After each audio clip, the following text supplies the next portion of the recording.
আমাদের কলকাতা কর্পোরেশনের 144টা ওয়ার্ডে আমরা যে আমাদের যে পাইপলাইন আছে সেটা আমরা টোটালটাই ডিজিটালাইজ করে দিয়েছি। এর সাথে সাথে আমাদের যে ড্রেন আছে অনেকটা হয়ে গেছে, 1/3 কাজ হয়ে গেছে, আর বাদবাকি কাজটা হয়ে যাবে।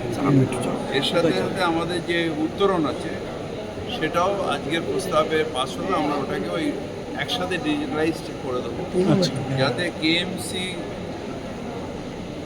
geo.in এই ওয়েবসাইটের মধ্যে টোটালটাই আন্ডারগ্রাউন্ডে কোথায় কি লাইন আছে সেটা পাবে এবং পরবর্তী প্রজন্মের জন্য কাজ করতে অনেক সুবিধা হবে, যেটা আমরা প্রত্যেকটা জায়গায় ট্রায়াল ট্রেঞ্চ কেটে দেখে ফেস করে তারপর যে কোনো কাজ করতাম, সেটা সুবিধা হবে।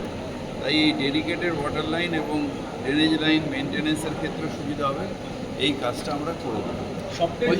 মধ্যপ্রাচ্যে যেভাবে ভয়ঙ্কর অবস্থা, যদি পাইপলাইন হয়, কিন্তু গ্যাসের কি সংকটে আপনার? প্রচণ্ড সংকটে গ্যাস লাইন সারা কলকাতায় আমাদের সাপ্লাই তো সংকটে আছেই।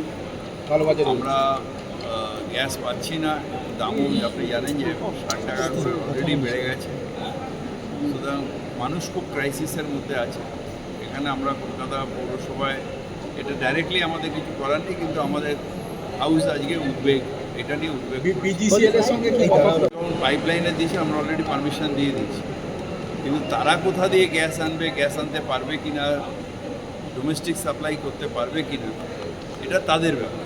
কিন্তু আমরা যেটা পারমিশন সেটা আমরা দিয়ে দিয়েছি, সেটাই হাউসকে জানাবো। দাদা এই সমস্যাটা তো যথেষ্ট প্রভাব পড়ছে, প্রচণ্ড প্রভাব পড়ছে এবং খুব উদ্বেগের সাথে আছি আমরা যে এরকম একটা ক্রাইসিস হয়ে গেছে। আমাদের একটা সময় ছিল যখন আমরা কয়লা কাঠ দিয়ে চালাতাম, কিন্তু এখন আমরা আমাদের মোটামুটি পুরো সোসাইটি, বিশেষ করে আরবান এলাকা তো মোটেই, রুরাল এলাকাতে আমরা ডিপেন্ডেন্ট অন গ্যাস হয়ে গেছি। সুতরাং এই গ্যাসের ক্রাইসিসে আমাদের অনেকেরই হেসেলে অসুবিধা হয়ে যাবে। আমরা রিয়েলি এটা নিয়ে সারা কলকাতার সব মানুষই উদ্বেগের সাথে। কালোবাজারি যাতে না হয় সেটা দেখার দায়িত্ব হচ্ছে গ্যাস ডিস্ট্রিবিউশন যাদের, এদের দেখবে রান্না হয় নিশ্চিত হয়। মিড ডে মিল নিয়ে আমরা তো ক্রাইসিসে আছি, আমাদের যে বড় সিলিন্ডারটা দেওয়া হয় সেটা দেওয়া হচ্ছে না, সেটা নিয়ে আমরা বিভিন্ন গ্যাস কোম্পানি যাদের কাছ থেকে আমরা নিই, ডিস্ট্রিবিউটার, তাদের সাথে কথাবার্তা চলছে যাতে মিড ডে মিলে আমাদের বা মা কিচেন, মা ক্যান্টিন এফেক্ট হচ্ছে, এগুলো আমরা যাতে পাই, সেই জন্য আমরা অলরেডি কথাবার্তা বলছি। ক্রাইসিস আছে, এত বড় রান্না ইন্ডাকশানে হয় না, এত বড় রান্না, এত মানুষের রান্না এটা ইন্ডাকশানে গরম করা যায়, এত মানুষের রান্না মা কিচেন আজকে এতগুলো জায়গায় চলছে, এত হাজার হাজার মানুষের খাবারের ব্যবস্থা আছে। অনেক রেস্টুরেন্টের পক্ষ থেকে বলা হচ্ছে যে যদি সাফিসিয়েন্ট গ্যাস না পাওয়া যায় তাহলে বন্ধ করে দেওয়া হবে, কিন্তু পুরনো পদ্ধতি এটাকে অ্যালাউ করা হবে।